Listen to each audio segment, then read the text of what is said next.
एक अमीर व्यक्ति समुद्र में अकेले घूमने के लिए एक नाव बनवाई और छुट्टी के दिन वह नाव लेकर अकेले समुद्र की सैर करने निकल पड़ा।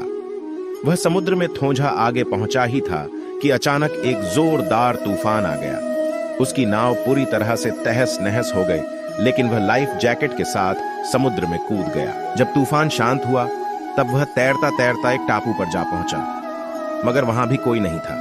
टापू के चारों ओर समुद्र के अलावा कुछ भी नजर नहीं आ रहा था। उस आदमी ने सोचा कि जब मैंने पूरी जिंदगी में किसी का कभी बुरा नहीं किया तो मेरे साथ बुरा नहीं होगा। उसको लगा कि ईश्वर ने मौत से बचाया है तो आगे का रास्ता भी वही दिखाएंगे। धीरे धीरे वह वहां पर उगे झांप फल पत्ते खाकर दिन बिताने लगा, मगर अब धीरे धीरे उसे लगने लगा था कि वह इस टापू पर फंस गया है। मगर अब भी ईश्वर पर उसका भरोसा कायम था।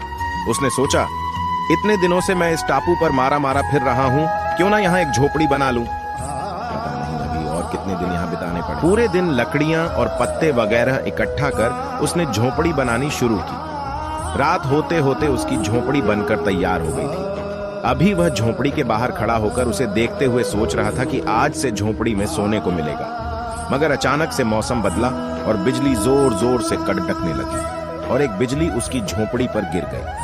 उसके देखते ही देखते झोपड़ी जल। अचानक ही एक नाव टापू के पास आई। नाव से उतरकर दो आदमी बाहर आए और बोले कि हम तुम्हें बचाने आए हैं। दूर से इस वीरान टापू में जलती हुई झोपड़ी देखी तो लगा कि कोई उस टापू पर मुसीबत में है। अगर तुम अपनी झोपड़ी नहीं जलाते तो हमें पता नहीं चलता कि टापू पर कोई है। उस आदमी की आंखों से आंसू गिरने लगे। उसने ईश्वर से माफी मांगी और बोला कि हे ईश्वर, मुझे क्या पता था कि तूने मुझे बचाने के लिए मेरी झोपड़ी जलाई। अब तो मुझे निश्चित हो गया कि आप अपने भक्त का हमेशा ख्याल रखते हैं। आपने मेरे सब्र का इम्तिहान लिया, लेकिन मैं उसमें फेल हो गया। मुझे माफ कर दें। इस कहानी से यही सीख मिलती है कि दिन चाहे सुख के हों या दुख के, भगवान अपने भक्त के साथ हमेशा रहते हैं।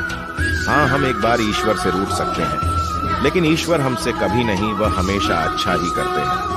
अक्सर हमारे साथ भी ऐसे हालत बन जाते हैं।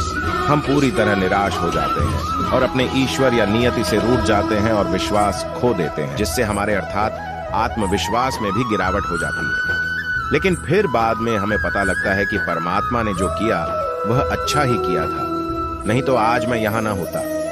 इसलिए मुसीबत या दुख के समय हार मानने की बजाय लगातार अपने कर्तव्य करते रहिए और बाकी अपने परम पिता परमेश्वर छोड़ दीजिए, क्योंकि वह जो करेंगे निश्चित अच्छा ही करेंगे।